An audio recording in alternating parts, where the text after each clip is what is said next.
Saudara-saudari terkasih dalam Kristus, hari ini Selasa 27 Desember 2022 merupakan pesta Santo Yohanes, Rasul penulis Injil, dan merupakan hari ketiga dalam oktav Natal.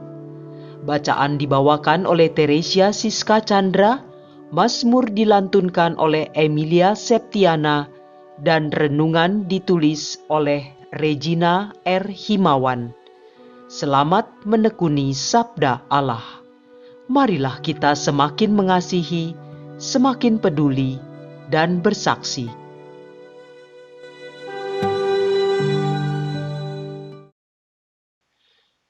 Dalam nama Bapa dan Putra dan Roh Kudus. Amin.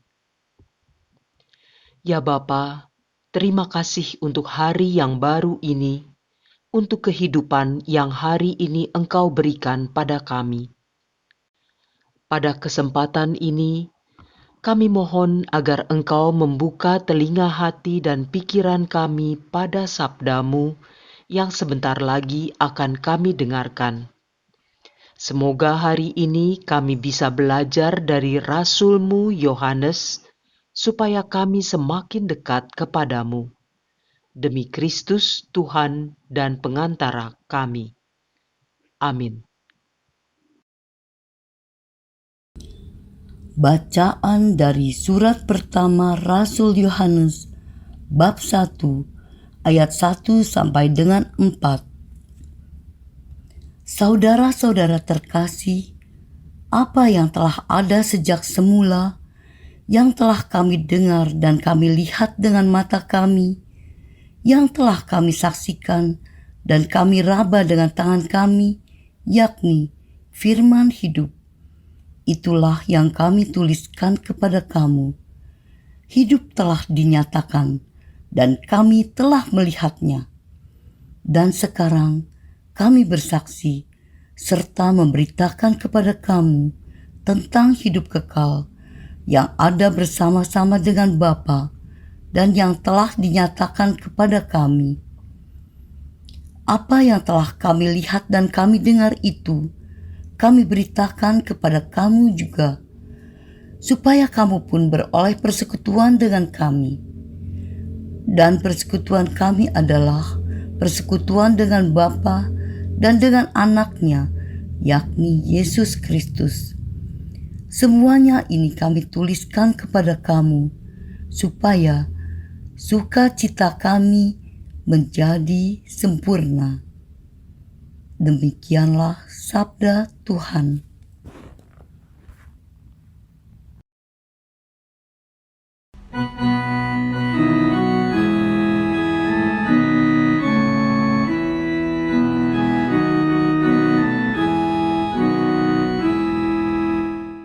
Bersukacitalah karena Tuhan, hai orang-orang benar. Tuhan adalah Raja, biarlah bumi bersorak-sorai, biarlah banyak pulau bersukacita. Awan dan kekelaman ada di sekelilingnya. Keadilan dan hukum adalah tumpuan tahtanya. Bersukacitalah karena Tuhan, hai orang-orang benar. Gunung-gunung luluh laksana lilin di hadapan Tuhan, di hadapan Tuhan semesta alam. Langit memberitakan keadilannya,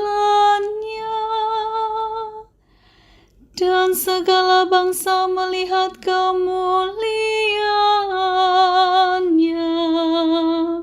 Bersukacitalah karena Tuhan, hai orang-orang benar. Terang sudah terbit bagi orang benar, dan sukacita bagi orang-orang yang tulus hati. Bersukacitalah karena Tuhan, hai orang-orang benar, dan nyanyikanlah syukur bagi namanya yang kudus. Bersukacitalah karena Tuhan, hai orang-orang benar.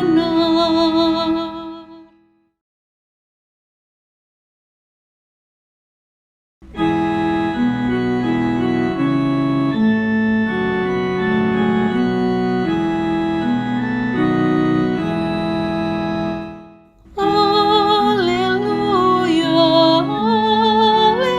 haleluya, haleluya. Allah Tuhan kami, Engkau kami puji dan kami muliakan. Kepadamu paduan para rasul bersyukur.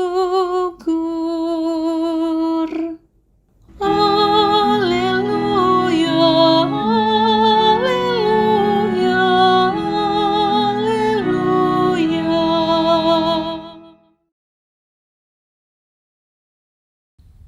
Inilah Injil suci menurut Yohanes bab 20 ayat 2 sampai dengan 8. Pada hari Minggu Paskah, setelah mendapati makam Yesus kosong, Maria Magdalena berlari-lari mendapatkan Simon Petrus dan murid yang lain yang dikasihi Yesus. Ia berkata kepada mereka, "Tuhan telah diambil orang dari kuburnya, dan kami tidak tahu di mana ia diletakkan." Maka berangkatlah Petrus dan murid yang lain itu ke kubur. Keduanya berlari bersama-sama, tetapi murid yang lain itu berlari lebih cepat daripada Petrus, sehingga ia lebih dahulu sampai di kubur. Ia menjenguk ke dalam dan melihat kain kapan terletak di tanah, tetapi ia tidak masuk ke dalam. Maka tibalah Simon menyusul dia dan masuk ke dalam kubur itu. Ia melihat kain kapan terletak di tanah, sedang kain peluh yang tadinya ada di kepala Yesus tidak terletak dekat kain kapan itu, tetapi agak di samping di tempat yang lain dan sudah tergulung. Maka masuklah juga murid yang lain yang lebih dahulu sampai di kubur itu, dan ia melihatnya dan percaya. Demikianlah sabda Tuhan.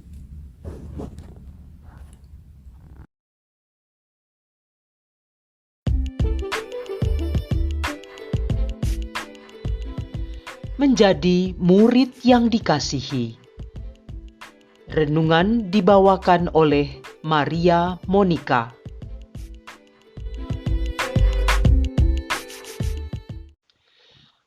Dulu saya pernah mendengar suatu guyon tentang Yohanes.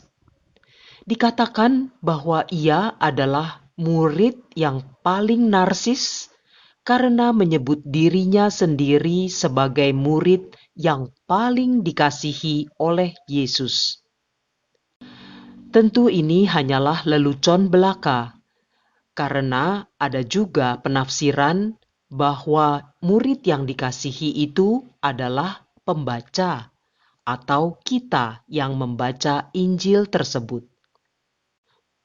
Namun pada umumnya dianggap bahwa murid yang dikasihi itu adalah memang Yohanes sendiri. Terlepas dari yang mana tafsiran yang benar, patut menjadi suatu pertanyaan bagi kita. Apakah gelar murid yang dikasihi itu adalah suatu hal yang memudahkan hidup seseorang atau justru jadi penuh tantangan? Karena setiap kali saya membaca kata murid yang dikasihi Yesus, saya membayangkan seperti seseorang yang begitu dimanja oleh Yesus, dan apabila dimanja oleh sosok sebesar Dia, bukankah sangat menyenangkan? Itu seperti layaknya gelar-gelar tertentu yang memudahkan seseorang mengakses tempat-tempat khusus. Namun, benarkah begitu adanya? Pada bacaan hari ini, Yohanes mau menunjukkan pada kita apa arti menjadi murid yang dikasihi oleh Yesus. Ibu bapa, rekan muda, saudara-saudari yang dikasihi Tuhan Yesus. Injil hari ini merupakan cuplikan dari kisah kebangkitan Yesus, di mana Maria Magdalena yang mendapati kubur Yesus yang kosong segera memberitahukan hal tersebut pada Petrus dan Yohanes dengan asumsi bahwa seseorang telah mencuri jenazah Yesus. Kedua murid tersebut segera pergi ke kubur Yesus dan menemukan hal yang sama. Tetapi ada perbedaan reaksi antara Petrus dan murid yang dikasihi. Dituliskan, Petrus yang terlebih dahulu sampai hanya menjenguk dan melihat apa yang ada di dalam kubur. Sedangkan murid yang dikasihi melihat dan percaya. Murid yang dikasihi hanya perlu melihat tanda-tanda kecil untuk percaya pada kebangkitan Yesus. Dan inilah bukti kedalaman imannya. Bagaimana dengan kita? Berapa banyak tanda yang kita perlukan supaya kita benar-benar percaya pada penyertaan Tuhan dalam hidup kita? Berapa banyak pula tanda-tanda kecil yang tidak kita tangkap dalam hidup ini? Lantas, apakah menjadi murid yang dikasihi Yesus cukup hanya dengan memiliki iman yang mendalam? Yohanes kembali menunjukkan kepada kita satu kriteria lagi untuk menjadi murid yang dikasihi yang ia tekankan dalam bacaan pertama hari ini, yaitu bersaksi. Pengalaman-pengalamannya bersama Yesus berelasi dengan Tuhan, ia bagikan kepada orang lain melalui surat-suratnya. Mengapa kita perlu bersaksi tentang iman kita? Rasul Yohanes menguraikannya dalam suratnya pada bacaan pertama yang kita dengar tadi adalah agar setiap orang memperoleh persekutuan dengan Kristus dan supaya sukacita kita yang bersekutu di dalam Tuhan menjadi sempurna. Jadi, apakah gelar murid yang dikasihi Yesus itu adalah suatu hal yang memudahkan kita?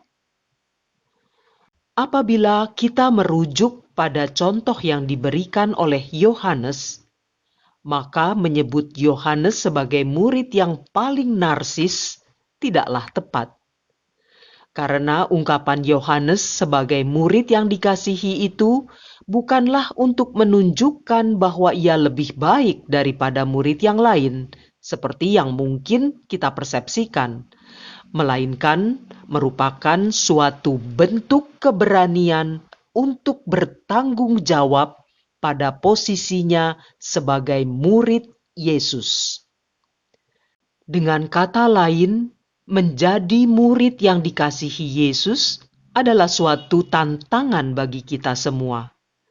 Ini bukanlah suatu objek kesombongan ataupun suatu kemudahan yang bisa membuat hidup kita nyaman dan menyenangkan.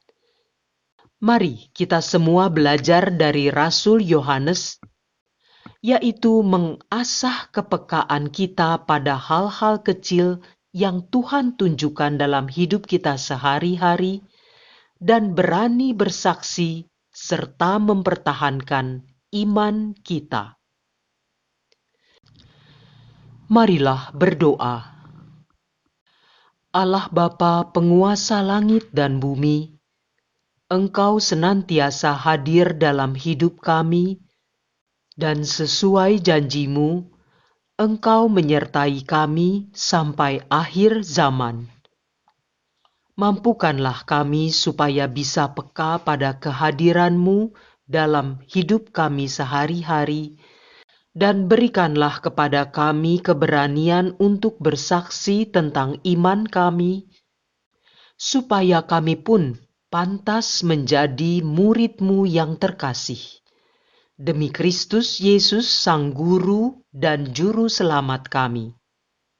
Dalam nama Bapa dan Putra dan Roh Kudus. Amin.